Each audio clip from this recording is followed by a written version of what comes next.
Hello, everybody. This is Chaos Magic 101. We're doing part 3 of Sigil Magic right now. We're going to go over what to use sigils for, or what kind of sigil it is. It could be interpreted multiple ways. So, assuming you've gone over the first 2 videos already, you have your sigil. How are you going to use it? What are you going to do to use it? So, what kind of sigil is it? So, there are multiple ways to do this. This is personally my own methodology. You can use it, you don't have to use it. You can tell me how, kind of limiting this is. I'm aware of some of the shortcomings of it. But I think that categorizing at least what the purpose of the sigil is can help you think about how you would like that sigil to be used.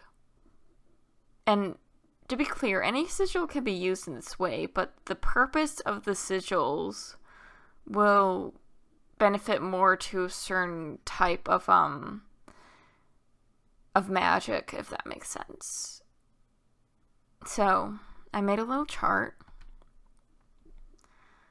to think about what type of sigil it is. We start at the question, is it supposed to be passive? Is the main purpose of the sigil passivity and only to be like a passive indicator or something? If yes, you have either a passive or servitor sigil. We'll get to that in a minute.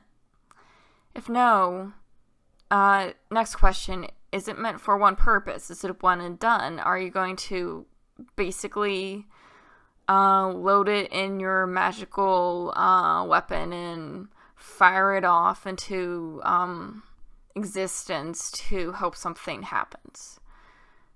If yes, you most likely have a manifestation sigil. If no, is the sigil a representation of an entity or mental place and helps you go there or contact the entity in any way? If yes, you have a gate sigil. If no, you most likely have a personal sigil. So, to go over what each one of these are. Passive sigils. There are 2 kinds of passive sigils. It depends on whether you're housing an entity in them or not. So passive energy sigils is just basically a source of energy that converts the energy you feed it into the energy it uses to then perform its magic. So if you have done a sigil to protect the house, you keep feeding it energy, it'll protect the house. Servitor sigils house an entity, so if you make an entity a servitor egregore whose sole purpose is to protect the house, that servitor will do that for as long as you feed it and as long as you keep its sigil attacked. You can run out of energy in both cases. If that happens, you can recharge passive energy sigils. For servitor sigils, you pretty much want to destroy them usually, unless you're going to somehow revive that entity, which takes a lot of energy, and also drawing a sigil in if it itself charges it. So it's generally recommended that you just make a new sigil or copy the sigil and have it replaced. So that is how passive sigils work. Manifestation sigil. This is the kind of sigil most chaos magicians use. I have instructions on the screen. If you want to screenshot it, copy it down, feel free to pause the video if my voice is distracting. for those of you who are reading it or have read it, you might have noticed it's pretty much the same instructions I gave in part 1 in that example, but it's kind of more generalized to help you figure out the best course of action for you.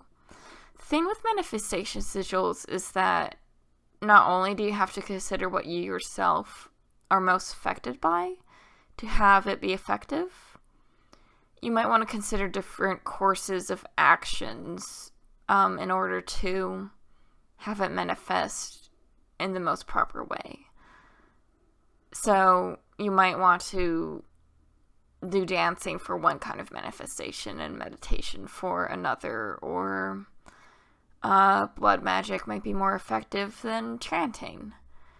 That is totally up for you to consider. Personal sigils. These are usually the most nebulous ones to describe. Basically, a personal sigil represents at least an aspect of yourself, even if it's only a state of being, like your consciousness. So other than signing magical documents, they're usually used in trance work or kind of as muses. So personal sigils are kind of have more leeway to how you can use them, but it's kind of up to your personal use. They are personal to you, after all. Like, the meaning of them are not going to be shared between people, because generally personal sigils either describe yourself or don't have a specific description, if that makes sense. Gate sigils. These are the most common kinds of sigils of Grimoire magic. So gate sigils help you contact entities or travel to mental places. The Red Desert sigil I use as an example in part 2. That's a gate sigil for a mental place. You can use that to go to the Red Desert and seek gnosis, face trial, however you internalize that place to be helpful in your magic.